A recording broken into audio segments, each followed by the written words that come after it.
Hello বন্ধুরা, যারা যুবসাথী প্রকল্পের জন্য এখনও আবেদন করেননি এবং আপনারা ভাবছেন যে আপনারা অনলাইনে আবেদন করবেন, কিন্তু কিভাবে আবেদন করবেন এবং আবেদন করার সময় কি ডকুমেন্টস এবং কি বিষয় মাথায় রাখতে হবে ইত্যাদি কিছু বুঝতে পারছেন না, তাহলে কিন্তু আজকের এই ভিডিওটি আপনাদের জন্য অত্যন্ত গুরুত্বপূর্ণ। কারণ আজকের এই ভিডিওটিতে আমি আপনাদেরকে বিস্তারিতভাবে জানাবো যে আপনারা অনলাইনে যুবসাথীর প্রকল্পটি কিভাবে আবেদন করবেন এবং আবেদন করার সময় কোন বিষয়গুলি আপনাদের মাথায় রাখতে হবে এবং কি ডকুমেন্টস আপনাদেরকে সঠিকভাবে আপলোড করতে হবে। তো ভিডিওটি স্কিপ না করে পুরোটা দেখবেন। আর আপনি যদি এই চ্যানেলে নতুন হয়ে থাকেন তো চ্যানেলটিকে অবশ্যই সাবস্ক্রাইব করবেন, কারণ আপনার একটি মূল্যবান সাবস্ক্রাইব এই চ্যানেলটির জন্য অত্যন্ত গুরুত্বপূর্ণ। তো বন্ধুরা, দেরি না করে চলুন শুরু করা যাক।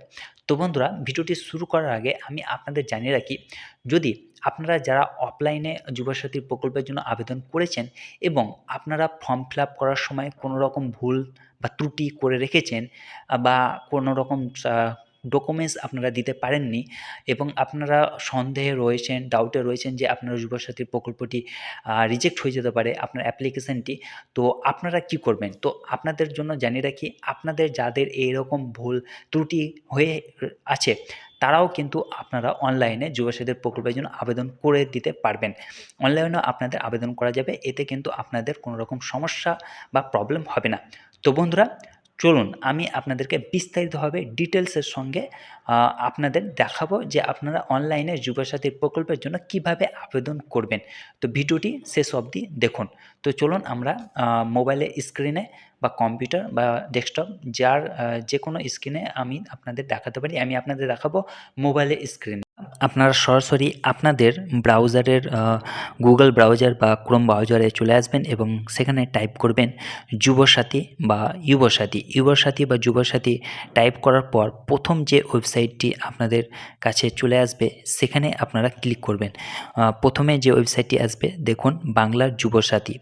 এই বাংলার যে যুবসাথী ওয়েবসাইটটি রয়েছে সেখানে কিন্তু আপনারা ক্লিক করবেন। এখানে ক্লিক করেই কিন্তু আপনারা অনলাইনে যুবসাথীর জন্য আবেদন করতে পারবেন। তো চলুন এখানে ক্লিক করা যাক। তারপর বন্ধুরা, এখানে ক্লিক করার পর পরবর্তী যে ইন্টারফেসটি খুলে যাবে সেটা হচ্ছে এই রকম। আপনাদের কাছ থেকেও এটা আপনারা দেখতে পাবেন। এই রকম ইন্টারফেস খুলে যাওয়ার পর এখানে আপনারা দেখতে পাবেন যে অ্যাপ্লাই অনলাইন বলে অপশানটি, এখানে ক্লিক করেই কিন্তু আপনারা যুবসাথী প্রকল্পের জন্য আবেদন করতে পারবেন। তো চলুন এখানে আমরা অ্যাপ্লাই করি। এখানে ক্লিক করার পর পরবর্তী যে পেজটি খুলবে, অর্থাৎ পরবর্তী যে পেজটি আপনাদের সামনে আসবে সেটি হচ্ছে অ্যাপ্লিক্যান্ট লগ ইন। অর্থাৎ এখানে আপনাদেরকে আপনাদের যে প্রাইমারি মোবাইল নাম্বারটি রয়েছে সেটি দিতে হবে এবং যে ক্যাপচাটি রয়েছে সেটি টাইপ করে দিতে হবে। তো চলুন আমরা আপনাদের প্রাইমারি যে মোবাইল নাম্বার এবং ক্যাপচা রয়েছে সেটি চলুন দিই। তো বন্ধুরা, আপনারা আপনাদের মোবাইল নাম্বার এবং ক্যাপচাটি ফিল আপ করার পর এখানে আপনারা দেখতে পাবেন গেট ওটিপি বা সিক্রেট পিন।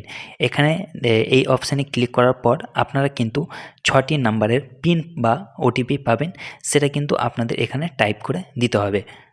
তো বন্ধুরা, যে 6টি পিন আপনাদের নাম্বারে আসবে সেটি দেওয়ার পর এখানে ভেরিফাই বলে একটি অপশান রয়েছে, সেখানে ক্লিক করবেন। এখানে ক্লিক করার পর আপনাদের যে পিনটি রয়েছে সেটি ভেরিফাই হয়ে যাবে। ভেরিফাই হয়ে গেলেই কিন্তু পরবর্তী যে পেজটি রয়েছে অর্থাৎ অ্যাপ্লিকেশান ফর্ম, মেন ফর্মটি সেটি কিন্তু আপনাদের সামনে চলে আসবে। এটাই হচ্ছে মেন ফর্ম। এখানে কিন্তু আপনাদের প্রত্যেকটি ডিটেলস ভালোভাবে পুঙ্খানুপুঙ্খানুভাবে ফিল আপ করবেন, কারণ এখানে যদি কোনো রকম মিস্টেক হয় তাহলে কিন্তু আপনাদের অ্যাপ্লিকেশানটি রিজেক্ট বা টাকা পেতে ডিলে হতে পারে। প্রথমত হচ্ছে যে প্রথমে আমাদের যে যে অপশানটি ফিল আপ করতে হবে সেটি হচ্ছে আধার নাম্বার। এখানে আধার নাম্বারটি আপনারা সঠিকভাবে ফিল আপ করবেন। তারপর আপনাদের যে নামটি রয়েছে নামের প্রথম নামটি দেবেন এখানে, তারপর যে পদবি অর্থাৎ টাইটেল রয়েছে তারপর এখানে টাইটেল দেবেন। তারপর আপনাদের যে প্রাইমারি মোবাইল নাম্বার অর্থাৎ যে মোবাইল নাম্বারটি ব্যাংকে দেওয়া আছে সেটি এখানে ফিল আপ করবেন। ইমেল আইডি দেওয়ার দরকার নেই বা চাইলে দিতে পারেন। তারপর আপনারা মেল না ফিমেল সেটি ক্লিক করবেন। সেটি ক্লিক করার পর আপনাদের যে ডেট অফ বার্থ রয়েছে সেটি এখানে টাইপ করে বসিয়ে দেবেন। ডেট অফ বার্থ দেওয়ার পর আপনার বাবার নাম পুরোটাই টাইটেলের সঙ্গে এখানে একসঙ্গে বসাবেন। তারপর আপনার মায়ের নাম বসাবেন। স্বামী স্ত্রী থেকে থাকলে দিতে পারেন। তারপর আপনারা জেনারেল থাকলে জেনারেল বা এসসি বা এসটি বা ওবিসি হয়ে থাকলে তার সার্টিফিকেট এখানে আপনারা ক্লিক করে তার নাম্বারটি এখানে আপনারা বসাবেন। তারপর অপশানটি হচ্ছে যে ম্যারিটাল স্ট্যাটাস, অর্থাৎ আপনারা কি আনম্যারিড না ম্যারিড সেটা আপনারা সিলেক্ট করবেন।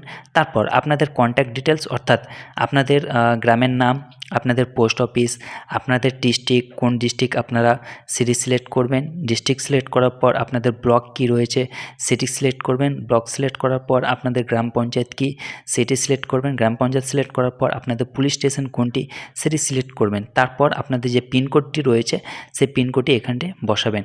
তারপর আপনার এখানে অপশানটি হচ্ছে মাধ্যমিকের ডিটেলস। এটাও কিন্তু ভাইটাল পয়েন্ট।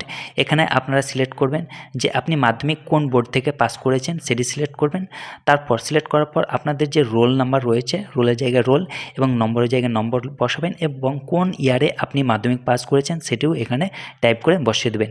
তারপর এটা করার পর এখানে আপনারা টাইপ করবেন যে আপনাদের হাইয়েস্ট অর্থাৎ লাস্ট কোয়ালিফিকেশান কি, মাধ্যমিক হলে মাধ্যমিক, এইচএস হলে এইচএস এবং আপনারা বা গ্র্যাজুয়েশন হলে বা গ্র্যাজুয়েশন, এবং আপনারা বর্তমানে কি করছেন। যদি বেকার হয়ে থাকেন তো আনএমপ্লয় এখানে টাইপ করে লিখে দেবেন। তারপর করার পর এখানে আমাদের যে লাস্ট অপশানটি রয়েছে ব্যাংকের ডিটেলস, ব্যাংকের ডিটেলসটিও আপনারা সঠিকভাবে ফিল আপ করবেন। আপনাদের যে ব্যাংকে অ্যাকাউন্ট রয়েছে সেখানে ব্যাংকের নামটি লিখবেন। তারপর কোন ব্যাংকে অর্থাৎ কোন ব্রাঞ্চে আপনাদের অ্যাকাউন্ট রয়েছে সেই ব্রাঞ্চের নামটি লিখবেন। তারপর আপনার ব্যাংকের নাম্বারটি বিস্তারিতভাবে এখানে টাইপ করবেন। তারপর ব্যাংকের যে আইএফএসসি কোডটি রয়েছে সেটি আপনারা এখানে ভালোভাবে টাইপ করবেন। এইগুলি ব্যাংকের ডিটেলস দেওয়ার পর আপনারা এই অপশানটি সবসময় নই থাকবে। তারপর এই অপশানে আপনারা চলে আসবেন সেভ বেসিক ডিটেলসে ক্লিক করার পর পরবর্তী যে পেজটি আপনাদের সামনে খুলবে সেটি হচ্ছে, চলুন দেখিয়ে। তারপর সেভ বেসিক ডিটেলসে সিলেক্ট করার পর পরবর্তী যে অপশানটি খুলবে সেটি হচ্ছে ডকুমেন্টস আপলোড। ডকুমেন্টস আপলোড করার সময় আপনারা আপনাদের মাধ্যমিকের জেরক্স করে নেবেন এবং মাধ্যমিকের অ্যাডমিট জেরক্স করবেন, মাধ্যমিকের মার্কশিট জেরক্স করবেন এবং আধার কার্ডও জেরক্স করবেন, ভোটার কার্ড জেরক্স করবেন বা ব্যাংকের ফার্স্ট পেজ জেরক্স করবেন এবং আপনাদের এসসি এসটি ওবিসি সার্টিফিকেট থেকে থাকে সেটাও জেরক্স করবেন এবং আপনাদের রিসেন্ট যে পাসপোর্ট সাইজ ফটো রয়েছে সেটিও আপলোড করতে হবে এবং আপনাদের যে সিগনেচার রয়েছে সেটিও আপলোড করতে হবে। এই সমস্ত ডকুমেন্টসগুলি কিন্তু আপনারা জেরক্স আপলোড করবেন এবং নিচে সিগনেচার করে আপলোড করবেন।